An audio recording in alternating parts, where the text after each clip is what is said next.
ಎಲ್ಲ ಮಾತರೆ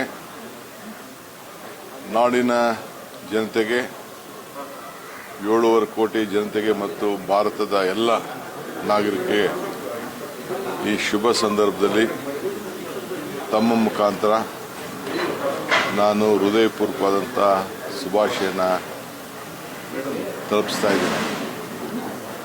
ಈ ದೇಶದ ಐಕ್ಯತೆ, ಸಮಗ್ರತೆ, ಶಾಂತಿಗೋಸ್ಕರ ನಮಗೆ ದುಡಿದಂಥ ಎಲ್ಲ ರಾಷ್ಟ್ರೀಯ ನಾಯಕರ ತ್ಯಾಗ ಬಲಿದಾನವನ್ನು ನಾವೆಲ್ಲ ಸ್ಮರಿಸಿಕೊಂಡು ಇವತ್ತು ಅವರು ಕೊಟ್ಟಂಥ ಪ್ರಜಾಪ್ರಭುತ್ವದ ವ್ಯವಸ್ಥೆ, ಸ್ವಾತಂತ್ರ್ಯ ಇವೆಲ್ಲ ಕೂಡ ಅಳವಡಿಸ್ಕೊಂಡು ನಾವೆಲ್ಲ ಬದುಕ್ತಾ ಇದ್ದೇವೆ.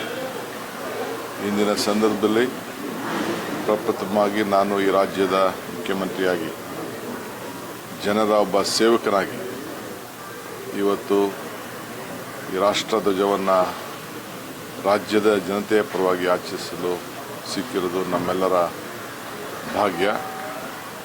ಮುಂದಿನ ದಿನಗಳಲ್ಲಿ ಈ ಎಲ್ಲ ಜನಾಂಗವನ್ನು ಕೂಡ ಒಟ್ಟಿಗೆ ತೆಗೆದುಕೊಂಡೋಗಿ ಈ ರಾಜ್ಯದಲ್ಲಿ ಶಾಂತಿ, ನೆಮ್ಮದಿ, ಸಹಬಾಳ್ವೆಯನ್ನು ಕಾಪಾಡಿಕೊಳ್ಳಿಕ್ಕೆ ಎಲ್ಲ ಥರದ ಪ್ರಯತ್ನ ಮಾಡ್ತಾ ಇದ್ದೇನೆ.